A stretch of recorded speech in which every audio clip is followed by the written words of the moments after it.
has under Trump, or Europe, frankly, right, as well, as a very strong border policy kind of. And I think this idea of lifeboat ethics and caring only about the people inside and not the people, not humanity, not the entire planet is very dangerous and gets into dark territory very quick. Hey, it's Richard Delavan. Welcome back to Wicked Problems.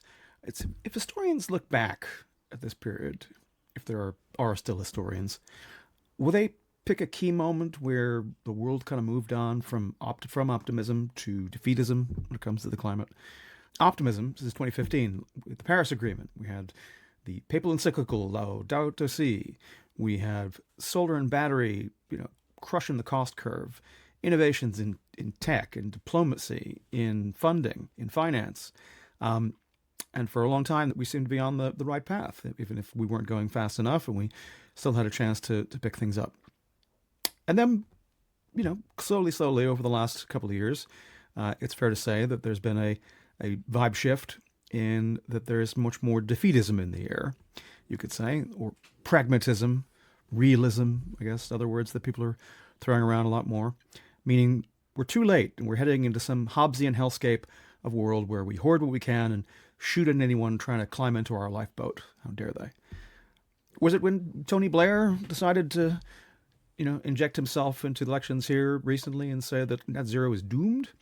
Or when Donald Trump was reelected on a drill baby drill platform and bizarrely backed by the guy most associated with, popularizing electric vehicles. As somebody who hates electric vehicles, it's all very confusing. Or the data that, we'd exceeded 1.5 degrees C for a full year. Or was it when overshoot, as a term, went mainstream, so mainstream that became the title of Andreas Malm's 2024 book, which is excellent, and you should read it, explaining, in some detail where slowly, people backed away from some of the pledges that they made back in 2015.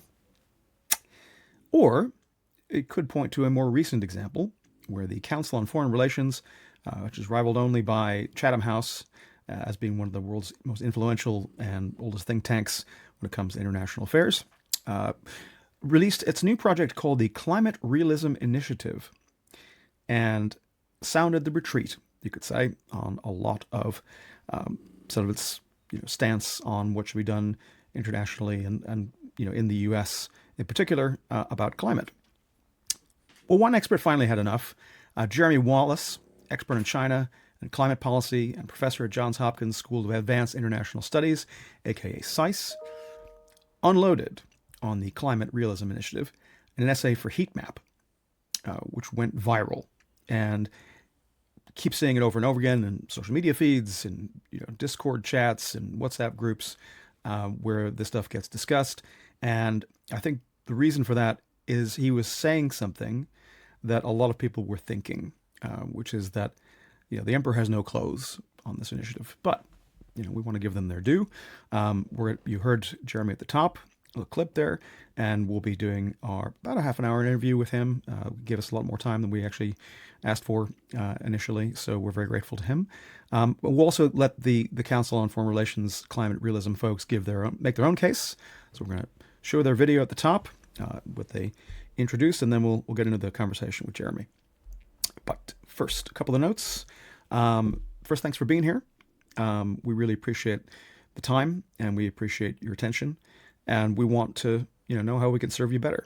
And you can drop me a note in the comments, or send me an email, or hit me up on Blue Sky or LinkedIn, and we can talk about what can we do to make this something that serves you better. Because we think our approach is a bit different, covering all the areas that go into, we call it climate tech, but climate solutions, whether it's the politics, the economics, the technology, the finance, and the scholarship, which is why we talk to people like Jeremy, who are some of the smartest people that we know.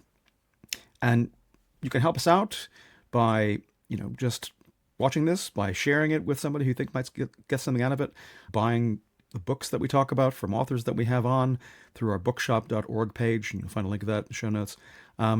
Or indeed, if you can become, subscribe to our YouTube feed, become a member at wickedproblems.earth, where you can also get our newsletter, all the extended show notes, and some extras that you won't get anywhere else. So we hope you'll consider that. And second, you might have noticed a little bit difference in the intro tune today, a little up tempo, a little bit of an upgrade. It's called Eye for an Eye from our friends at Sun Charmer.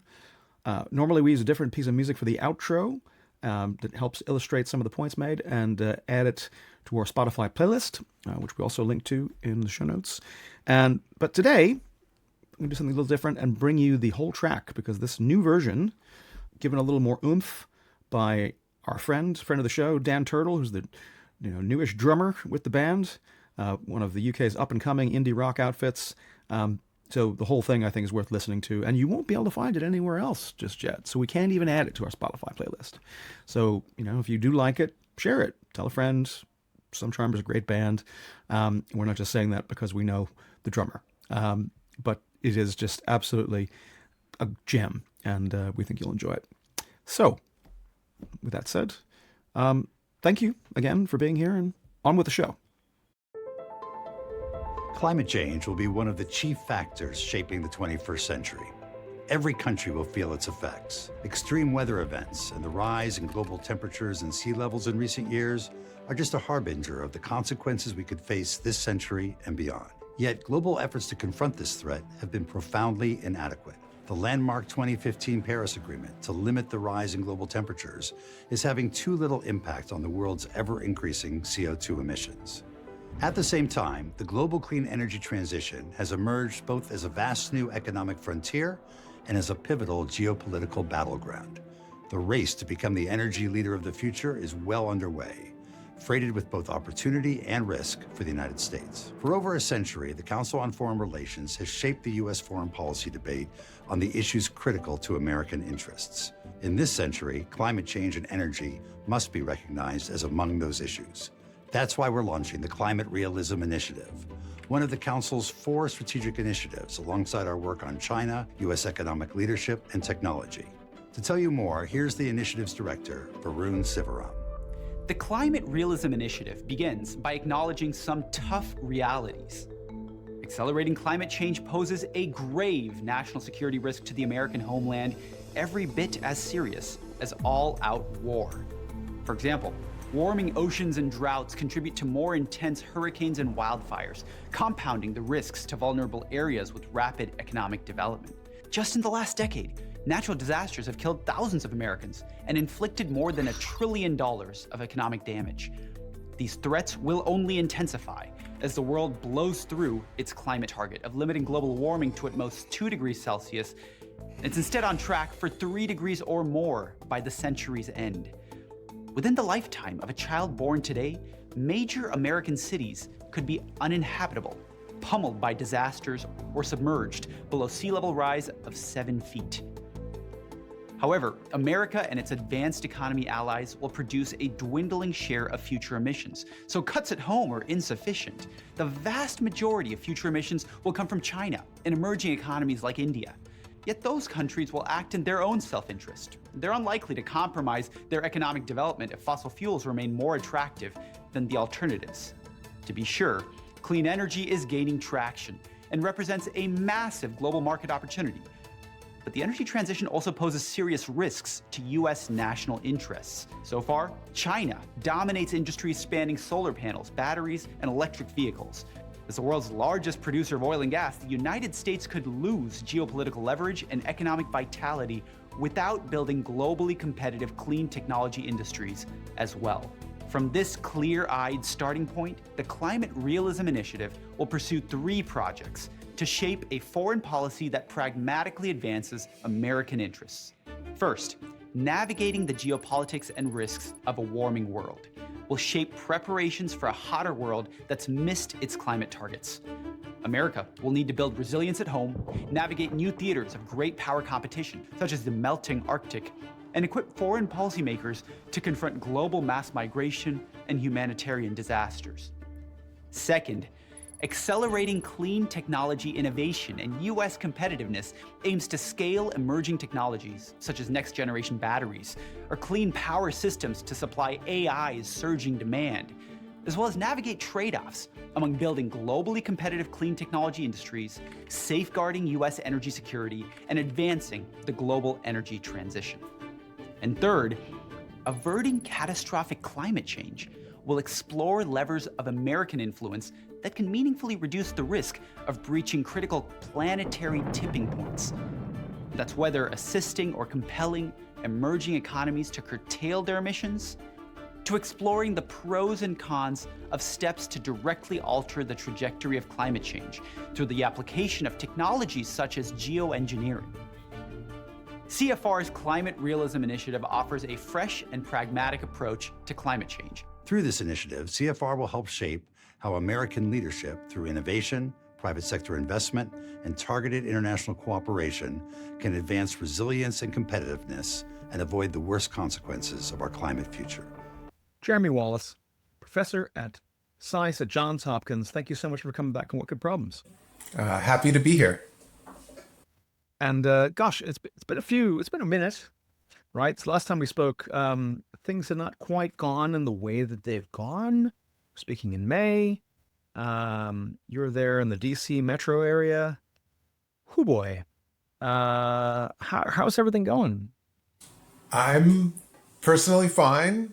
SAIS so far seems to be weathering the storm pretty well, but it is a chaotic place and chaotic time, and a lot of friends and neighbors are losing jobs, being pushed out of the work that they've been doing, losing funding for various streams. It's a dark time in a lot of ways. And sorry, I don't mean to make a joke of it or minimize the suffering that actually real people are going through, and we've had folks on the show talking about that, so forgive me if my tone was off. No. I think it's trying to be honest and real in a time of time of uncertainty. So our tone here is like to try to deal with those sorts of things with a little bit of black humor, deflection, and all that stuff. But anyway, look, so we wanted to ask you on because you're a piece that you wrote in response to a piece, or rather a new program, the Council of Foreign Relations, of which we are a fan and a subscriber from a very early age to Foreign Affairs. So like no shade on the CFR or the Journal of Foreign Affairs.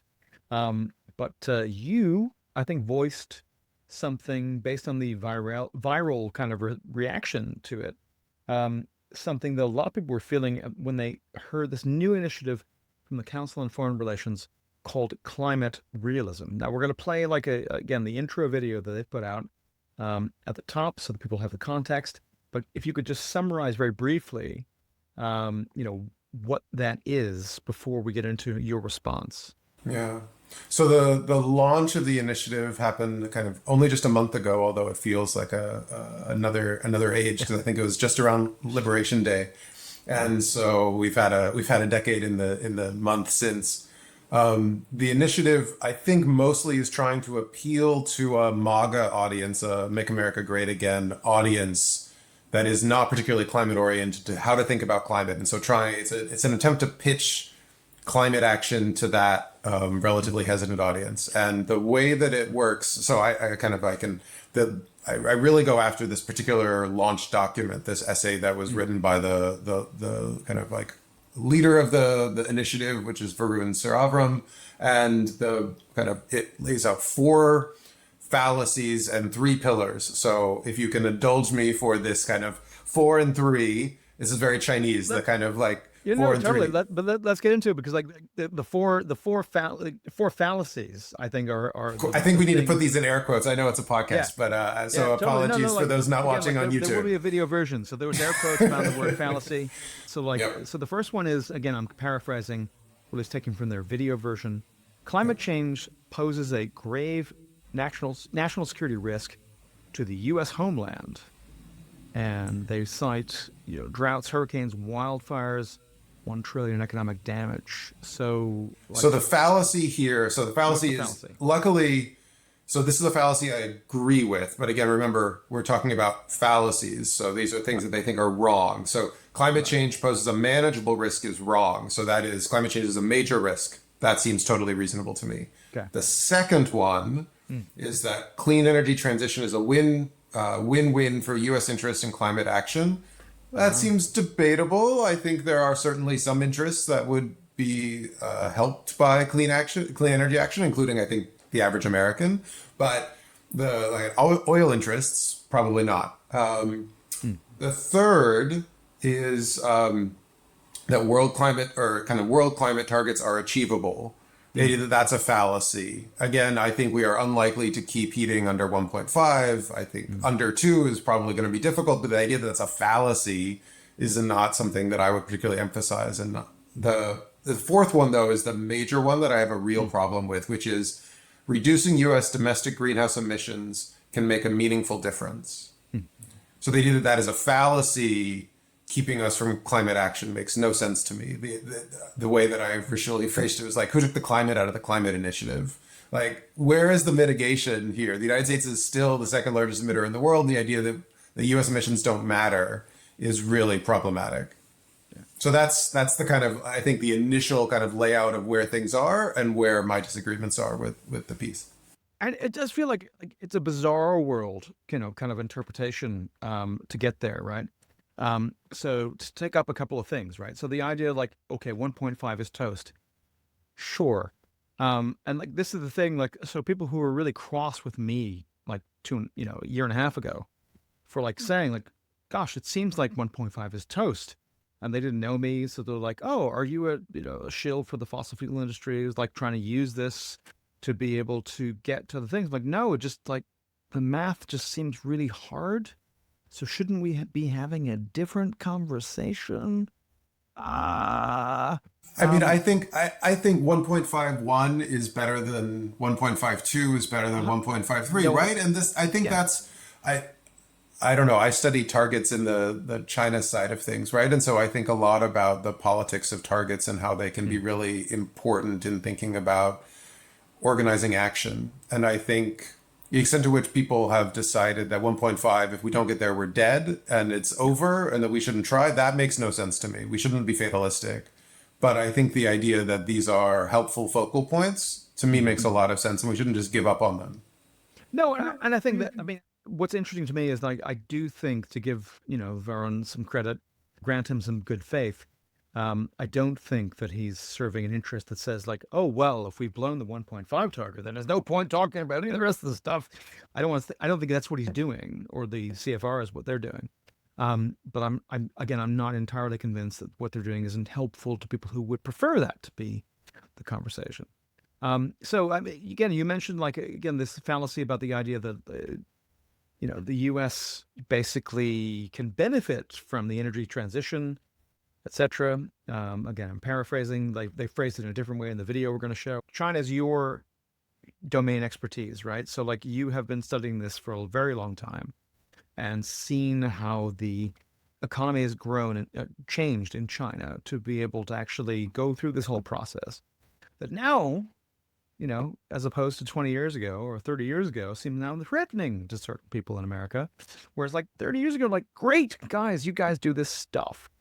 And like, even in the first Trump administration, they're like, yeah, you guys take these solar and battery patents and you guys do all that stuff because we're not interested. And sure enough, they did. And now we're here and they were like, well, we didn't mean like that. Now it's a threat to U.S. interests. Sorry, like I'm rambling here, but like I've been so angry about this, and we want to get to your piece in Heatmap in a minute, because I appreciate we only got 10 minutes left. Because basically, like, I've been so cross about this that I have not been able to be coherent, and you have been. So just to stop for a moment on like this, like, pivot, talk about like, oh, it's not in America's national interest to do the things that we already just did because we all agreed to do that. Yeah, I think there's something, I think at a base level for DC, it's hard to think about the United States not as the leader, not as the hegemon, not as the kind of like people that are doing everything. And I think the Climate Realism initiative kind of has a step zero, which is the United States is the hegemon of the world and will always be. And that is kind of the baseline, unspoken, implicit inception of the piece, and that there's no kind of like dealing with the reality that increasingly in a lot of these clean tech spaces and the clean technologies that really matter for decarbonization today, China is the leader.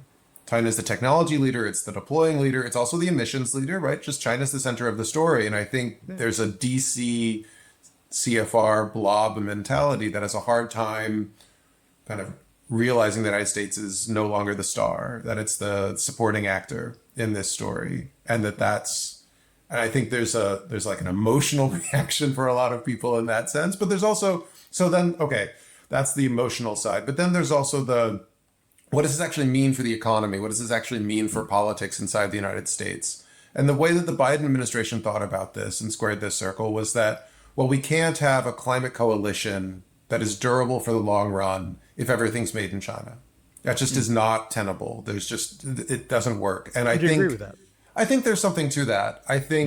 But I don't know if that means solar panels. I think there are pieces of the kind of like industrial piece that are okay if they're made somewhere else. And there are pieces that probably it's a little bit harder, right?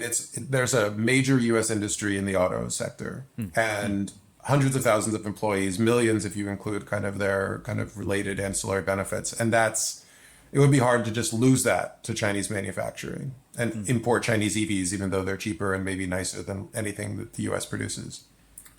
And so I think navigating that is a little bit difficult, but I don't think we need to be making lots of solar panels. The Chinese firms that are already kind of making solar panels have decided that they've got too much production capacity and need to figure out how to reduce it. So the idea that we need to subsidize making expensive panels in the United States when there's already too much production in China doesn't make sense. So I don't know. That's where I kind of come down. I think, Jenny Chase from BNEF, I think, like we've been speaking to her for a couple of years, and they basically like, why would you want to get into that business? That's insane. That's crazy. Anyway, but I think your piece in Heatmap, which again we'll link to, we've kind of put out there on various social channels, and I think coming back to it, your critique, right, of this whole approach, I think you're getting at some pretty interesting, powerful, and dark philosophical roots in terms of the thinking that you are identifying as being behind it, including this, what you're identifying as the lifeboat fallacy. But let's, which again, I don't want to speak for you, and I'm not going to we'll link to the show notes. But essentially, like you're, going down the rabbit hole, right? We're talking about Lifeboat Ethics, an essay in September 1974, subtitled "The Case Against Helping the Poor" by a guy called Garrett Hardin in Psychology Today, which I have to say I've heard of before, but I did not read until preparing for this conversation. And like, a little bit darker than you expected. Wow. But seems like it could have been written by people in the current administration in DC. So can you just take us like maybe a little bit down that rabbit hole about like this whole worldview that you think is informing, like this is some pretty dark stuff, isn't it, from the CFR? So like, first of all, what is Garrett Hardin talking about? What is the Lifeboat Ethics? And let's come back to in a minute why they've been discredited in your view. Yeah. I think there's a question about how much stuff there is and how many people are there around that want that stuff. And it's about drawing borders and pushing people out of lifeboats, or there's only so much space to protect. And we need to make sure that the right people are in the lifeboat and the people that are outside of it are outside of it. And that's their problem. And I think you can kind of see how close that is to the idea of strong borders that the United States has under Trump. And I think that's or Europe, frankly, right, as well, as a very strong border policy kind of. And I think this idea of lifeboat ethics and caring only about the people inside and not the people, not humanity, not the entire planet is very dangerous and gets into dark territory very quick. And so like, just to take us back, right? So this is comes out in 74. This guy, again, like obviously Tragedy of the Commons has a provenance that goes back a long time before then to Aristotle and whatever. He revivifies the phrase in 68, and this helps inform a whole scene in the late 60s, early 70s, which leads to this idea of scarcity as a bunch of limits that define what we should be doing in policy. And I'm just looking at the clock here. Can we go over for a couple minutes? Are we good? Of course. Okay. Because I feel like we're like, this is the territory I really wanted to explore, right? Because I think that what he's driving at is something that I think most polite society, right, most polite academia, if you'll forgive me, doesn't want to grapple with some of the claims, right, that Garrett is making and that are currently being made very proudly and in like troglodyte fashion, degraded fashion by, persons who are, being people for either the U.S. administration or some other parties in Europe. But they're all harking back to this period of a club, like the limits of growth, Camp of the Saints, this essay, like don't help the poor, this lifeboat ethic. And it's been there, just kind of sitting there in the culture, like stewing, right, for the last 50 years and more. And now, like, we have to come back and deal with this because CFR has decided to reach for something and say, like, oh, well, this is the best we're going to be able to do, is to reach for this, like, really frightening ideological construct about, like, what the world is and what we're going to be like. So, first of all, like, have I adequately described any of that? Yes. No, I think you have. And I do think that there's still, even on the left, this exists as well, right? This is often kind of pushes into the degrowth world. Yeah. And the idea that there are problems with having too many people and too much consumption. And the right usually goes towards a eugenics, too many people of color, and we need to think about kind of like making sure theory. That, yes, right, the right people and kind of keeping down that population size. And the left tends to go with less consumption, less kind of, we can have, like, I guess people are okay. We're not going to like eliminationist, but we need to do less stuff, eat less stuff, kind of like no bananas, right? Like we've had various debates along these lines. And I think for me, while I acknowledge that there are problems with consumption and there are problems with rapid kind of controlled population growth, I think those both are relatively kind of like solving themselves or solvable. And I actually increasingly, especially with the decrease in price of solar panels and renewable energy and batteries, I increasingly think that this abundance world, this world of clean abundance is something that is possible. And so really focusing on the lifeboat is only so big, and we need to make sure that the right people are inside and the wrong people are not inside, and we don't want to worry about them at all. I think that's a really backward framing for a world where we can have lots of clean, cheap energy, and we can do a lot and kind of like reduce the problem, mitigate the problem, while still living great lives that are free and fulfilling and not like terribly ethically. And so I find this framing not realist in this hard-nosed realist kind of way, but depressing and kind of problematic in a deep way. For sure. I mean, so I guess the question is, like, for me, like, okay, so I have like spilled a stupid amount of pixels in trying to cope myself and grapple with, right, this abundance discourse. And like, I've been now working on the scarcity discourse as the follow-up to this. Like, went back and look at the word count. It's just ridiculous and stupid. Anyway, like Musk, Thiel, Klein, AOC, Serrata, whatever. And then going back to like, Keynes and Malthus and whatever. I'm like, geez, like this conversation's been around for really quite a long time. And reminding myself of all these things, like there's nothing new, right, in this debate. I guess the question for me is, like, where in your interpretation does CFR, or at least in this report, this initiative, come down in this spectrum between a Ezra Klein kind of, again, no one likes to talk about this, but like he's on the same side as Elon Musk, whatever, in terms of like a sustainable abundance for all, like we want to get there, or AOC, they're all on the same team, like sustainable abundance for all, we want to get there, versus like there are just limits and we need to learn to live with them. And that means having some really hard choices about who gets what. And that means that we're going to have to do things, politics, economics, everything else, in a different way. In your view, does the CFR initiative on climate realism come down anywhere in that spectrum? And if so, where? I think it comes down on the limit side.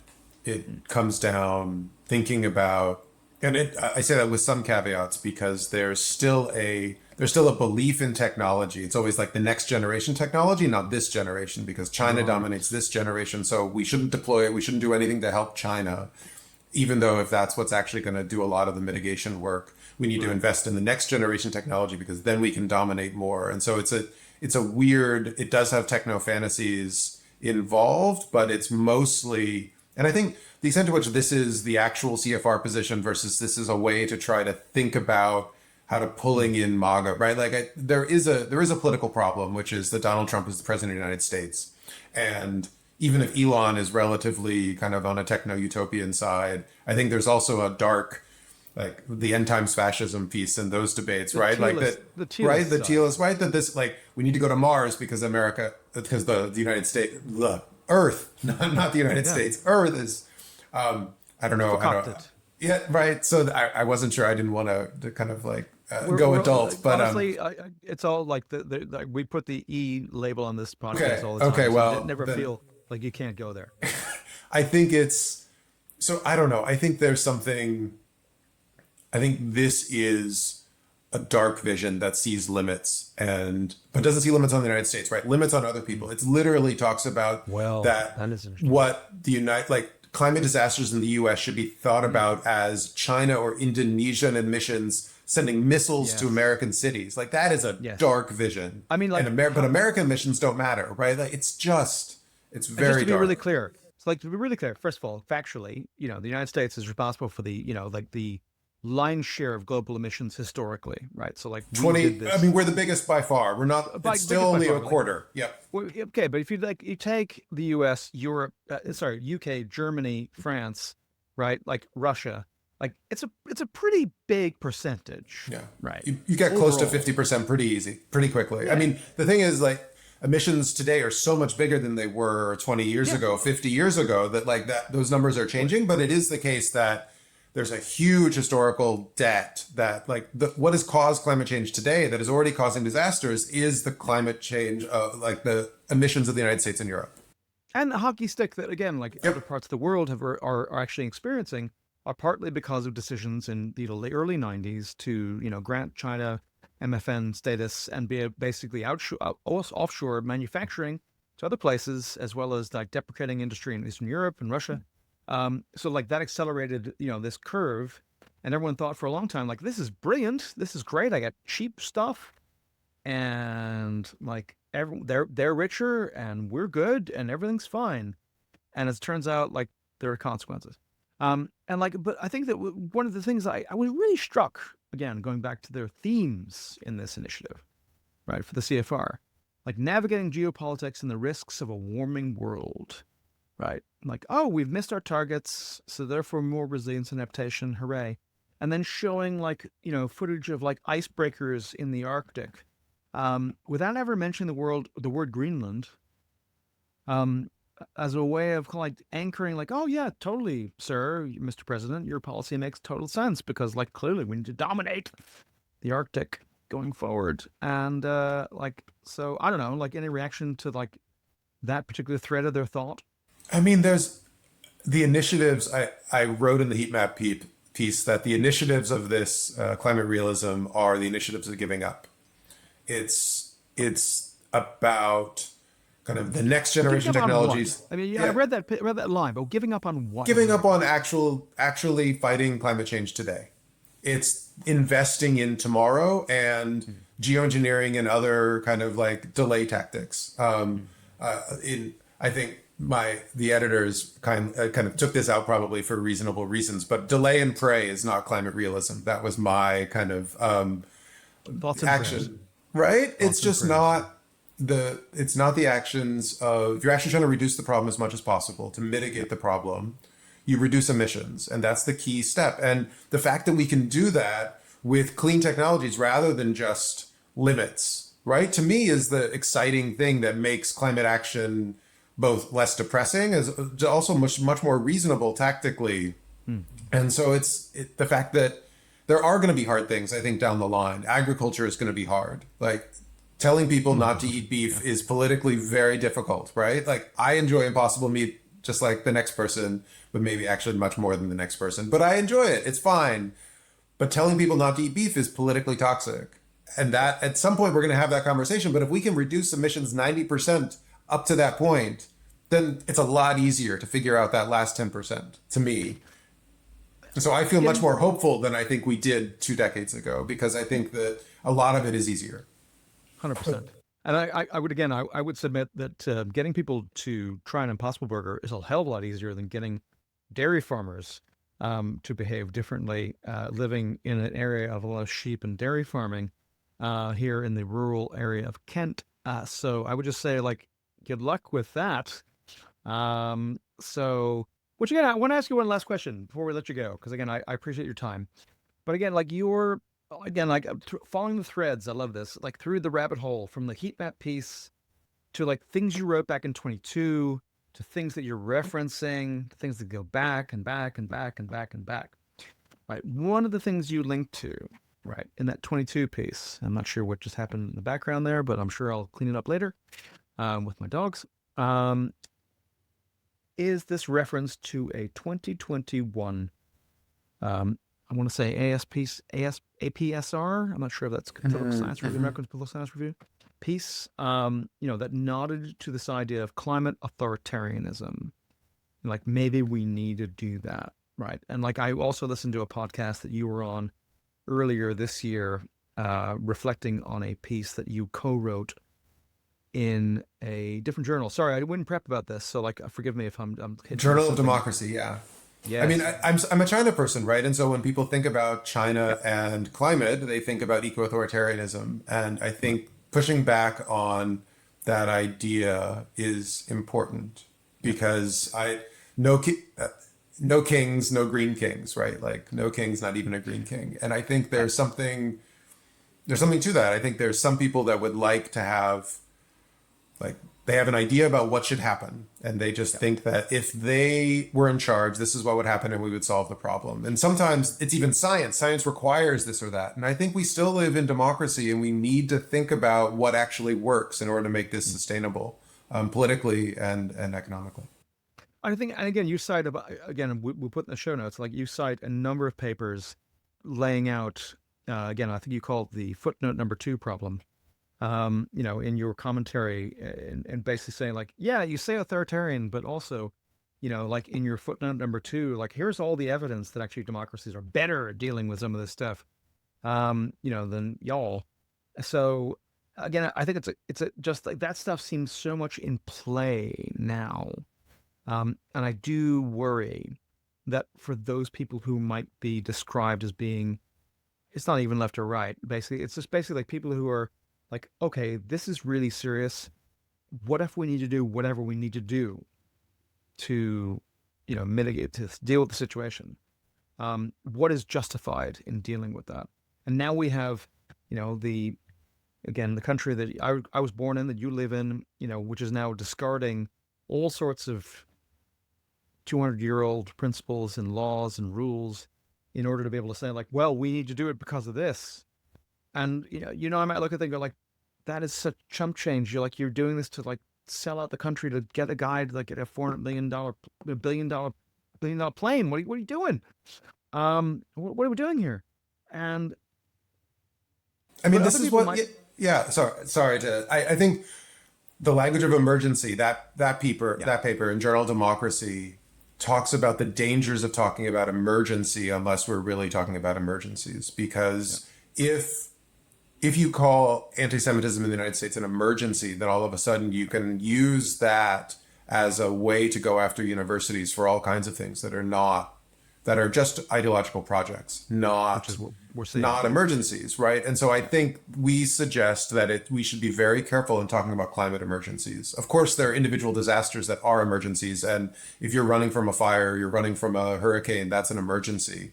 But the overall climate crisis is a crisis that we need to respond to, but it's not something that we should junk democracy, junk all of politics in order to do. And the thing, if I can try to tie some of this together, for me, taking China seriously as a political actor in this space includes thinking about the politics inside of China, and not just to dream that China is some green king and ignore the fact that they fail too because of political problems internally, that it's hard to fire millions of coal workers. There are like And also, communities the information system of like things going from, you know, like the ground level all the way to the decision making level, like lots of interference and like incentives that like distort, you know, information getting Yes, through, it is not simple. Politics does not disappear inside of authoritarianism. There is still lots of politics. And so the idea that if we somehow just had a green king, if we had a green dictator, that things would be great.